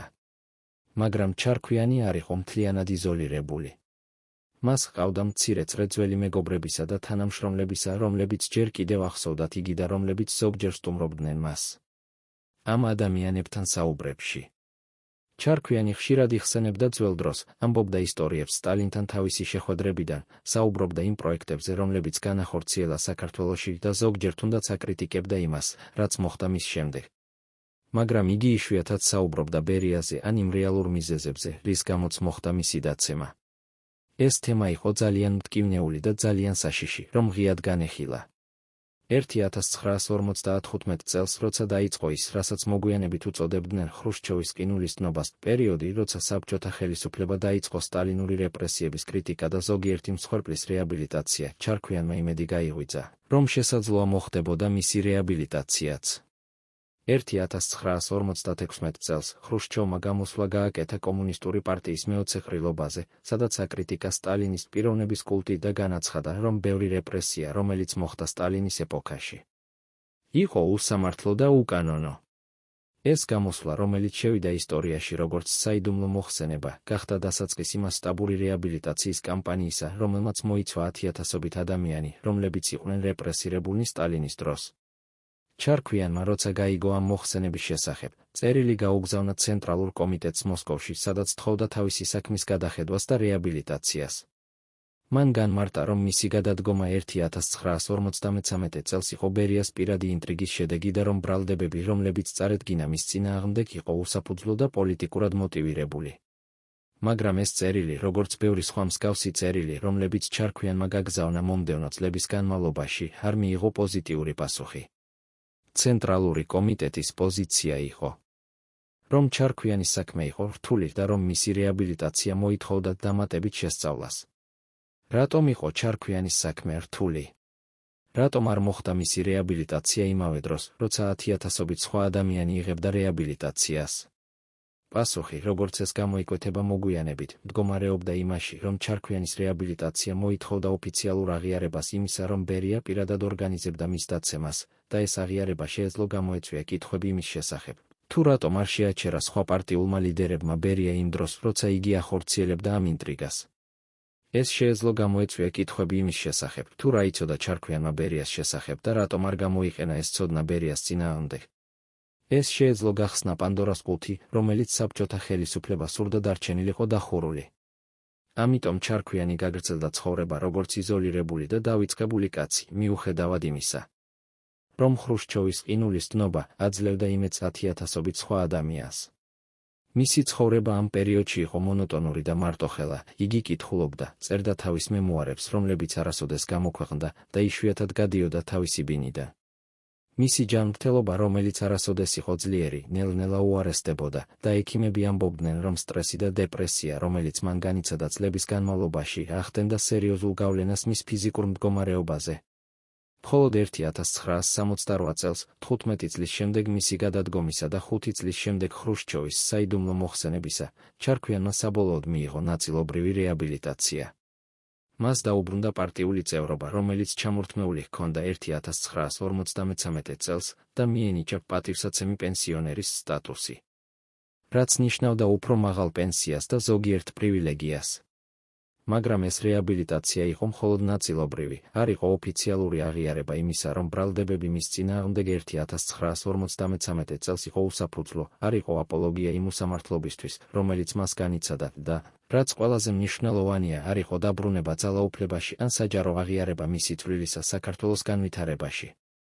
ჩარქვიანი, რომელიც იმ მომენტისთვის იყო უკვე 70 წლის, მიიღო ეს ნაწილობრივი რეაბილიტაცია როგორც მცირე გამარჯვება, მაგრამ იგი კარგად ესმოდა, რომ ეს არ იყო ის სრული სამართლიანობა, რომელსაც იგი იმსახურებდა. მისი მემუარები, რომლებზეც იგი მუშაობდა წლების განმავლობაში, ჯერ კიდევ არ იყო გამოქვეყნებული და ცენზურა აგრძელებდა ბლოკირებას ნებისმიერი მცდელობისა, რომ საჯაროდ ესაუბრა თავის ცხოვრებაზე და კარიერაზე. ჩარქვიანი გარდაიცვალა 1974 წელს, 81 წლის ასაკში. როგორც კაცი, რომლის ისტორია არასოდეს იქნა სრულად მოთხრობილი და რომლის წვლილი საქართველოს ისტორიაში არასოდეს იქნა სრულად აღიარებული. დღეს, 6 წლის შემდეგ ჩარქვიანის სიკვდილიდან, მისი ისტორია რჩება როგორც ერთ-ერთი ყველაზე ტრაგიკული და ამავე დროს ყველაზე საგულისხმო მაგალითი იმისა, თუ როგორ შეიძლება პოლიტიკურმა სისტემამ განადგუროს თავისი საკუთარი შვილები, როცა ისინი ხდებიან საფრთხე მისი საიდუმლოებებისთვის. ჩარქვიანისა და ბერიას კონფლიქტი იყო არა მხოლოდ ორ ადამიანს შორის პირადი ბრძოლა, ეს იყო სიმბოლო უფრო ფართო ბრძოლისა ძალაუფლებისთვის, სიმართლისთვის და იდენტობისთვის საბჭოთა სისტემაში. რამდენი სხვა ისტორია მსგავსი ჩარქვიანისა დარჩა მოუთხრობელი. რამდენი დოკუმენტი და მტკიცებულება განადგურდა, რომ დაცულიყო ძალაუფლებაში მყოფთა საიდუმლოებები. და რა სიმართლე ჯერ კიდევ იმალება დახურულ არქივებში, ელოდება იმ დღეს, როცა საბოლოოდ გახდება ცნობილი. 1968 წლის შემდეგ.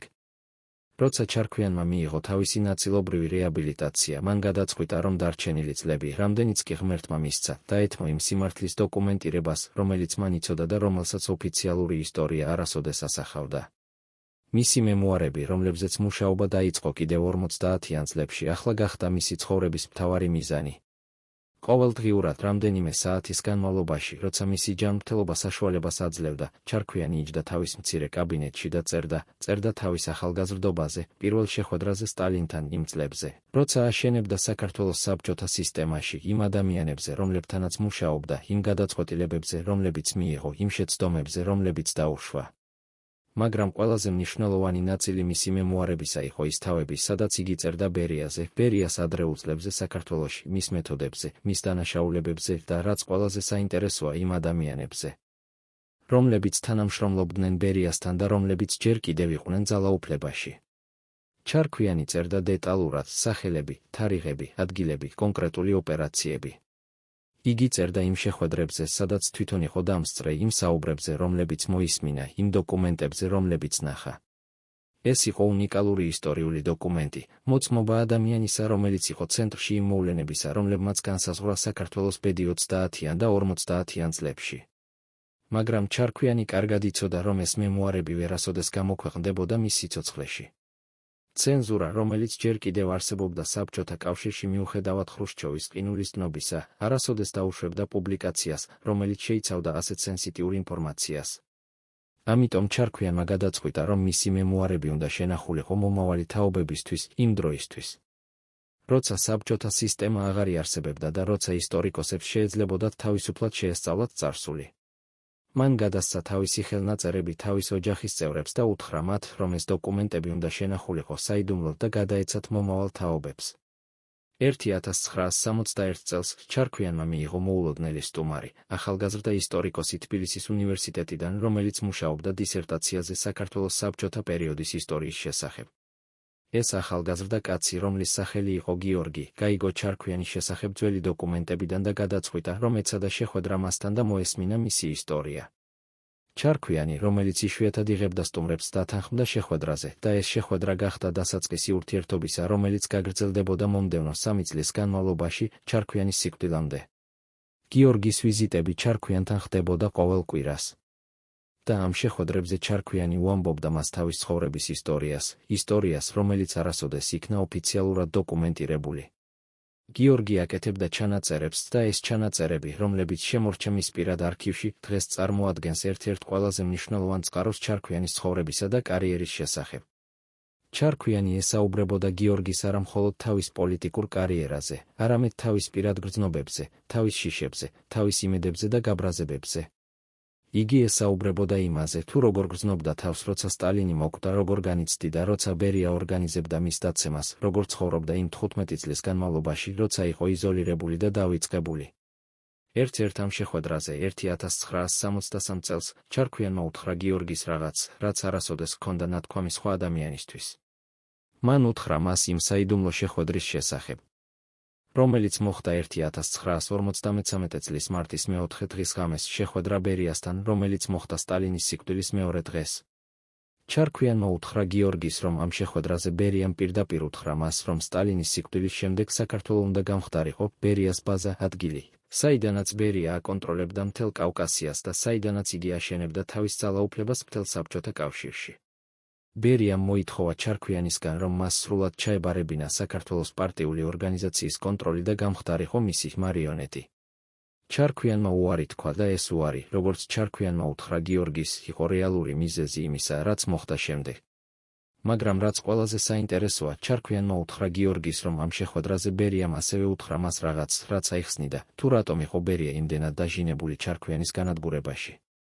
ბერიამ უთხრა ჩარქვიანს, რომ იგი იცოდა, რომ ჩარქვიანი იცნობდა მის წარსულს, იცნობდა იმ ოპერაციებს, რომლებიც ბერიამ განახორციელა 30-იან წლებში საქართველოში, იცნობდა იმ ადამიანებს, რომლებიც უკანონოდ დააპატიმრა და დასაჯა, იცნობდა იმ დანაშაულებს, რომლებიც ჩაიდინა. ბერიამ უთხრა ჩარქვიანს, რომ თუ ჩარქვიანი არ თანამშრომლობდა მასთან, მაშინ ბერია იძულებული იქნებოდა მიიღოს ზომები, რომ დაეცვა თავისი საიდუმლოებები. ეს იყო პირდაპირი მუქარა და ჩარქვიანი გაიგო, რომ ბერია იყო მზად წავიდეს ნებისმიერ სიგრძემდე, რომ აეჩუმებინა იგი. გიორგი, რომელიც ისმენდა ამ ისტორიას, იყო შოკირებული. ეს იყო ინფორმაცია, რომელიც სრულიად ცვლიდა გაგებას იმისა, რაც მოხდა 1953 წელს საქართველოში. ეს იყო მტკიცებულება იმისა, რომ ჩარქვიანის დაცემა არ იყო უბრალოდ პოლიტიკური ინტრიგა, არამედ სისტემატური მცდელობა ბერიას მხრიდან, რომ დაემალა თავისი დანაშაულები და დაეცვა თავისი ძალაუფლება. გიორგიმ ჰკითხა ჩარქვიანს, თუ რატომ არ გამოიყენა ეს ინფორმაცია ბერიას წინააღმდეგ, როცა ბერია დააპატიმრეს 1953 წლის ივნისში.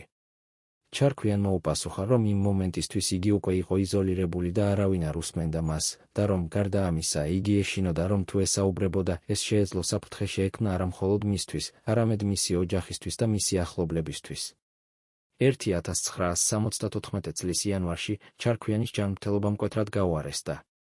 ექიმები დიაგნოზი დაუსვეს გულის სერიოზული პრობლემები და ურჩევდნენ მას, რომ შეეწყვიტა ყოველგვარი ინტენსიური საქმიანობა და დაისვენა. მაგრამ ჩარქვიანი, რომელიც იცოდა, რომ მისი დრო იყო შეზღუდული, გააგრძელა მუშაობა თავის მემუარებზე. იგი სურდა, რომ დაემთავრებინა ის თავები, რომლებიც ეხებოდა ბერიას და მის დაცემას, რადგან იცოდა, რომ ეს იყო ყველაზე მნიშვნელოვანი ნაწილი მისი ისტორიისა. გიორგი, რომელიც აგრძელებდა ვიზიტებს ჩარქვიანთან, ხედავდა, თუ როგორ უარესდებოდა მისი მდგომარეობა და ცდილობდა დაერწმუნებინა იგი, რომ დაესვენა, მაგრამ ჩარქვიანი არ უსმენდა. მარტის მე-15 დღეს 1974 წელს, ზუსტად 21 წლის შემდეგ სტალინის სიკვდილისა, ჩარქვიანმა დაასრულა თავისი მემუარების ბოლო თავი. ეს თავი, რომელიც ეძღვნებოდა მის ფიქრებს იმის შესახებ, თუ რა მნიშვნელობა ჰქონდა მის ცხოვრებას და რა გაკვეთილები შეეძლო ამოეღოთ მომავალმა თაობებმა მისი გამოცდილებიდან, იყო ღრმა და ფილოსოფიური. ჩარქვიანი წერდა, რომ მისი ცხოვრება იყო მაგალითი იმისა, თუ როგორ შეიძლება ერთგულება და პრინციპულობა გახდეს საშიში თვისებები ავტორიტარულ სისტემაში, სადაც ძალაუფლება აფასებს მხოლოდ ბრმა მორჩილებას და არა დამოუკიდებელ აზროვნებას. იგი წერდა, რომ მისი დაცემა იყო არა მისი პირადი წაგება, არამედ სისტემის წაგება, სისტემისა, რომელიც ანადგურებდა თავის საუკეთესო ადამიანებს. როცა ისინი ცდილობდნენ დაეცვათ თავიანთი ღირებულებები. მარტის 21 დღეს, 6 დღის შემდეგ მემუარების დასრულებისა, ჩარქვიანი გარდაიცვალა თავის ბინაში თბილისში, თავისი ოჯახის წევრების თანდასწრებით. მას იყო 81 წელი. მისი სიკვდილი არ იყო დიდი ამბავი საბჭოთა პრესაში. მცირე ნოტიცია გამოქვეყნდა კომუნისტში, სადაც აღინიშნებოდა, რომ გარდაიცვალა ყოფილი პარტიული მუშაკი კანდიდ ჩარქვიანი, მაგრამ არ იყო არანაირი დეტალი მის კარიერაზე ან მის როლზე საქართველოს ისტორიაში. დაკრძალვა იყო მარტივი და ჩუმი, დამსწრე იყო მხოლოდ ოჯახის წევრები და რამდენიმე ძველი მეგობარი.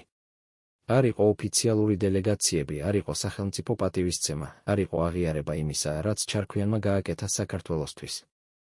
მაგრამ ჩარქვიანის ისტორია არ დასრულდა მის სიკვდილთან ერთად. მისი მემუარები, რომლებიც შენახული იქნა მის ოჯახის მიერ, გადაეცა თაობიდან თაობას და 1990-იან წლებში. საბჭოთა კავშირის დაშლის შემდეგ ისინი საბოლოოდ გამოქვეყნდა. ეს პუბლიკაცია გახდა სენსაცია საქართველოში და მთელ ყოფილ საბჭოთა სივრცეში, რადგან იგი შეიცავდა უნიკალურ ინფორმაციას იმ პერიოდის შესახებ, რომელიც ოფიციალურად არასოდეს იქნა დოკუმენტირებული. ისტორიკოსები, რომლებმაც შეისწავლეს ჩარქვიანის მემუარები, აღიარებდნენ, რომ ისინი წარმოადგენდნენ უძვირფასეს წყაროს საბჭოთა სისტემის შიდა მუშაობის გასაგებად და განსაკუთრებით იმ მექანიზმების გასაგებად, რომლებითაც ძალაუფლება ინარჩუნებდა თავის კონტროლს და ანადგურებდა თავის მოწინააღმდეგეებს. გიორგი, ახალგაზრდა ისტორიკოსი, რომელიც ესაუბრებოდა ჩარქვიანს მის ბოლო წლებში, გახდა ერთ-ერთი წამყვანი ექსპერტი ჩარქვიანის ცხოვრებისა და კარიერის შესახებ. მან დაწერა რამდენიმე წიგნი და სტატია ჩარქვიანზე და მისი მუშაობა დაეხმარა იმას, რომ ჩარქვიანის ისტორია გახდომოდა ცნობილი ფართო საზოგადოებისთვის. გიორგის მუშაობის წყალობით ჩარქვიანი აღარ იყო დავიწყებული ფიგურა, იგი გახდა სიმბოლო იმ ადამიანებისა, რომლებიც ცდილობდნენ შეენარჩუნებინათ თავიანთი პრინციპები და ღირებულებები ავტორიტარულ სისტემაში და რომლებიც გადაიხადეს მძიმე ფასი ამ პრინციპულობისთვის. დღეს, 6 ათეული წლის შემდეგ ჩარქვიანის სიკვდილიდან, მისი ისტორია აგრძელებს რეზონანსს საქართველოში და მის ფარგლებს გარეთ. ჩარქვიანისა და ბერიას კონფლიქტი შესწავლილია როგორც კლასიკური მაგალითი იმისა, თუ როგორ მუშაობს ძალაუფლება ავტორიტარულ სისტემებში, როგორ იყენებს იგი შიშს და რეპრესიებს თავისი კონტროლის შესანარჩუნებლად და როგორ ანადგურებს იგი იმ ადამიანებს, რომლებიც ცდილობენ წინააღმდეგობას.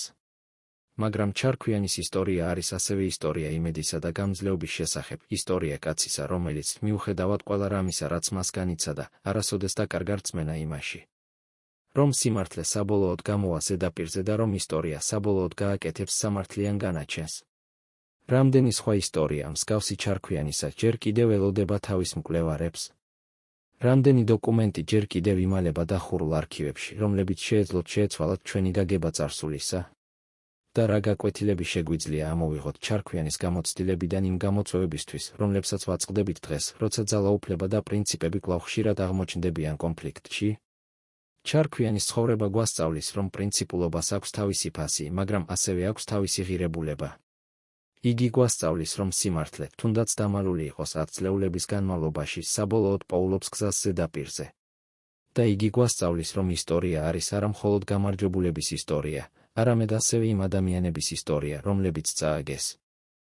მაგრამ რომლებმაც არასოდეს დაანებდნენ თავიანთ ღირებულებებს. ჩარქვიანის მემკვიდრეობა არის არა ძალაუფლება ან პოზიციები, რომლებიც მას ჰქონდა, არამედ მაგალითი, რომელიც იგი დატოვა, მაგალითი კაცისა, რომელიც ირჩევდა პრინციპებს ძალაუფლებაზე, სიმართლეს კომფორტზე და ღირსებას გადარჩენაზე 1974 წლის გაზაფხულზე, ჩარქვიანის გარდაცვალების შემდეგ, მისმა ოჯახმა აღმოაჩინა რაღაც, რაც შეცვლიდა მათ გაგებას იმისა, თუ რა რეალურად მოხდა 1953 წელს. ჩარქვიანის პირად საქაღალდეებში, რომლებიც ინახებოდა მის კაბინეტში, იპოვეს დოკუმენტების კოლექცია, წერილები, ჩანაწერები, ფოტოები, რომლებიც ჩარქვიანმა შეინახა 30 წლის განმავლობაში როგორც სახის დაზღვევა იმ შემთხვევისთვის, თუ ბერია ცდილობდა მის სრულ განადგურებას. ამ დოკუმენტებში იყო კორესპონდენცია ჩარქვიანსა და სტალინს შორის, სადაც სტალინი პირადად იცავდა ჩარქვიანს ბერიას თავდასხმებისგან.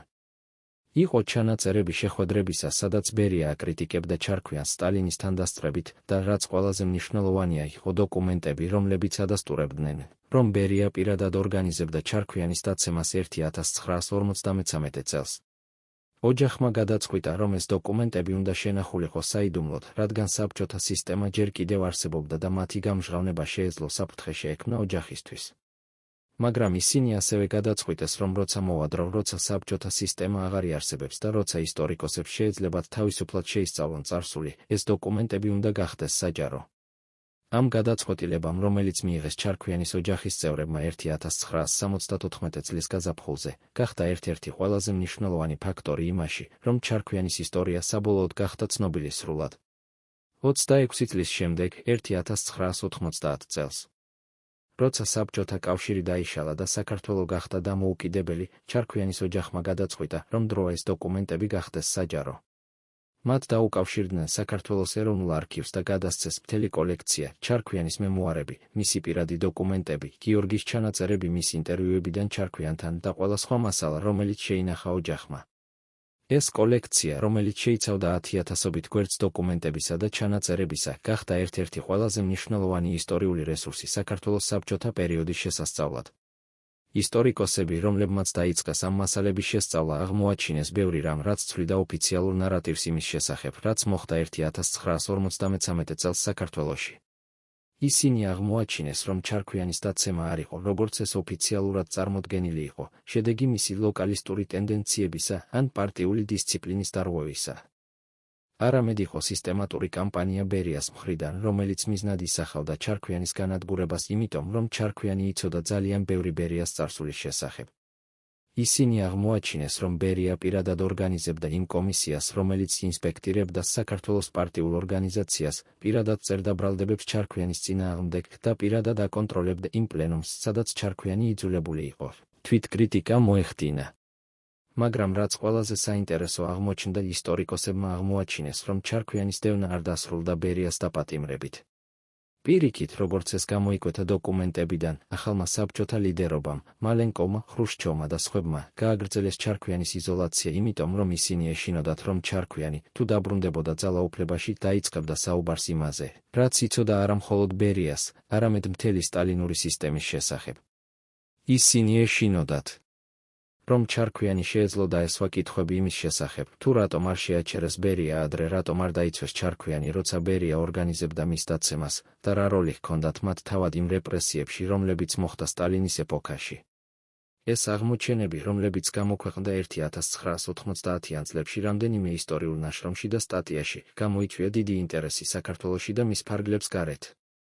ჩარქვიანის ისტორია გახდა სიმბოლო იმ 10,000-ობით ადამიანისა, რომლებიც იყვნენ რეპრესირებულნი საბჭოთა სისტემაში, არა იმიტომ, რომ ისინი იყვნენ რეალური მტრების სისტემისა, არამედ იმიტომ, რომ ისინი იცოდნენ ძალიან ბევრი, ან იმიტომ, რომ ისინი წარმოადგენდნენ საფრთხეს ძალაუფლებაში მყოფთა ინტერესებისთვის. დღეს, 6 ათეული წლის შემდეგ ჩარქვიანის გარდაცვალებიდან და 8 ათეული წლის შემდეგ მისი დაცემიდან, ჩარქვიანის ისტორია აგრძელებს რეზონანსს. თბილისში, ერთ-ერთ ცენტრალურ ქუჩაზე, დგას მემორიალური დაფა, რომელიც ეძღვნება ჩარქვიანს და სხვა იმ ადამიანებს, რომლებიც იყვნენ რეპრესირებულნი ბერიას მიერ. ყოველწლიურად მარტის მე-5 დღეს, სტალინის სიკვდილის დღეს, რომელიც იყო დასაწყისი ჩარქვიანის ტრაგედიისა, ადამიანები მოდიან ამ მემორიალთან და აყენებენ ყვავილებს, იხსენებენ ჩარქვიანს და სხვა მსხვერპლებს. საქართველოს ეროვნულ არქივში, სადაც ინახება ჩარქვიანის პირადი ფონდი, ყოველწლიურად მოდიან ასობით მკვლევარი, ისტორიკოსები, სტუდენტები, ჟურნალისტები, რომლებიც სწავლობენ ჩარქვიანის ცხოვრებას და კარიერას. მისი მემუარები, რომლებიც გამოქვეყნდა 1990-იან წლებში, გადაიბეჭდა რამდენჯერმე და ითარგმნა რამდენიმე ენაზე. ისინი შესწავლილია უნივერსიტეტებში როგორც მნიშვნელოვანი წყარო საბჭოთა ისტორიის გასაგებად. მაგრამ ჩარქვიანის ისტორია არის არა მხოლოდ ისტორიული ინტერესის საგანი, ეს არის ასევე გაკვეთილი თანამედროვე საზოგადოებისთვის. ჩარქვიანის გამოცდილება გვასწავლის, რომ ძალაუფლება, როცა არ არის კონტროლირებული და როცა არ არის ანგარიშვალდებული, შეიძლება გახდეს დესტრუქციული ძალა, რომელიც ანადგურებს არა მხოლოდ ინდივიდებს, არამედ მთელ საზოგადოებას. ჩარქვიანის ისტორია გვასწავლის, რომ სიმართლე, თუნდაც დამალული იყოს 10 წლეულების განმავლობაში, საბოლოოდ გამოდის ზედაპირზე და რომ ისტორია, თუნდაც გვიან აკეთებს სამართლიან განაჩენს. ჩარქვიანის ისტორია გვასწავლის ასევე იმის შესახებ, თუ რა ფასი აქვს პრინციპულობას. ჩარქვიანმა შეეძლო თანამშრომლობა გაეკეთებინა ბერიასთან, შეეძლო მიეღო ის, რასაც ბერიას თავაზობდა მას შენარჩუნება თავისი პოზიციისა იმ პირობით, რომ იგი გახდებოდა ბერიას მარიონეტი.